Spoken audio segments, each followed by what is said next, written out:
Welcome back to another video, guys, and as always, thank you for tuning in. I hope you're having an amazing day, but let me ask you one question.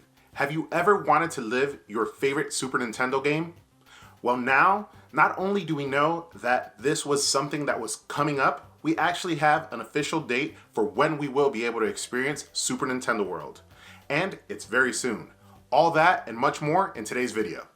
But before we get started, on this channel we cover everything from theme parks, horror events, travel, and much more. So if that's your thing, consider browsing my channel and checking everything out. If you like this video and others, make sure to give them a thumbs up. It really goes a long way in helping push this video out to the YouTube algorithm, so we appreciate it. And also, we're trying to get past 1,000 subscribers, so your subscription, if you enjoy the content, really does help, and it goes a long way and is appreciated. But without further delay, let's get into the video. Now, the big news is that Universal Studios Japan has announced its grand opening of Super Nintendo World and its first Super Nintendo themed land, and that is February 4th. This land was actually slated to open up spring of 2020 to take advantage of the crowds of the Olympics coming to Japan. But with the Olympics, this land was actually delayed due to the coronavirus pandemic. In addition to the official opening date of February 4th, we also have information and details on the rides and details on how immersive all the land will be. Starting with rides, Bowser's Castle, with its stone walls, iron fences, and large statue of the Mario antagonist, is what will really get fans excited. The premier attraction of the land. Here's where guests will find the world's first officially recognized Mario Kart ride called Koopa's Challenge. Wearing a headset, players will be able to dive into the popular racing game with the help of some advanced technologies like augmented reality, projection mapping, and special effects. What stands out to me the most about this is the utilization of augmented reality in addition to other special effects. 3D and virtual reality are really the type of rides that trend, but this type of technology can really open up the doors to people who either can't ride 3D rides for medical conditions or are just opposed to that type of technology.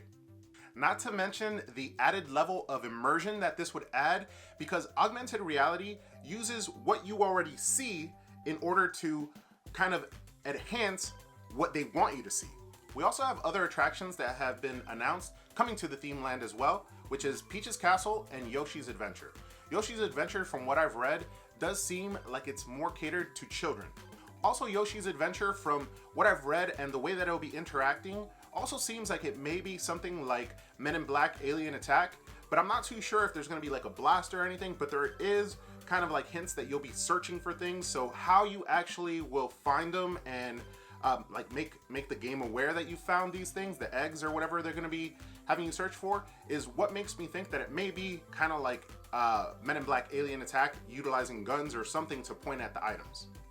In addition to conventional rides, the entire Super Nintendo World will be an immersive game in which guests can compete against other gamers in the park. Executive producer Thomas Garrity of Universal Creative was quoted saying, "It will provide the first ever play experience for our guests," adding that visitors will be able to jump up and punch question blocks and collect virtual coins. Guests can purchase power-up bands, a wristband that can be linked to a smartphone app where they can store their virtual coins and keys. This theme land is a result of more than 6 years of work with Universal Creative and the Nintendo Creative team led by Shigeru Miyamoto, I hope I pronounced that correctly, creator of Mario and representative director of Nintendo. Current travel restrictions may limit how quickly those outside of Japan could come and experience Nintendo World, but what I will say is I know that this should be a hit amongst locals. But I can only imagine once travel restrictions are lifted, people in the US like myself will be eager to travel out to Japan and check this out firsthand.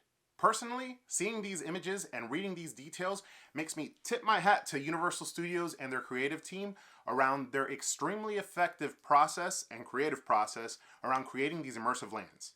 Prior success with not one, but 2 Harry Potter immersive lands set the trend for what other theme parks we're going to try to do, like Pandora at Animal Kingdom and then Toy Story and Galaxy's Edge at Hollywood Studios.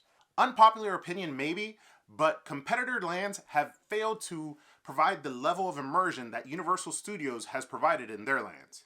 No doubt they've produced next level ride experiences like Flight of Passage in Pandora and Rise of the Resistance in Galaxy's Edge. But in all honesty, I've been to these parks, and once again, this is my opinion, Pandora is lacking, and Galaxy's Edge is a made-up land about a made-up land that we know, and this made-up land that they created doesn't exist in this made-up universe, so continuity really doesn't exist in Galaxy's Edge. So once again, hats off to Universal in what seems to be another future home run in Super Nintendo World. I really can't wait to see this land make its way to our California park and eventually our Orlando parks. Let us know in the comments what you're looking forward to most in Super Nintendo World. Also, have you been to the park in Japan, or would this be the reason why you plan your first visit?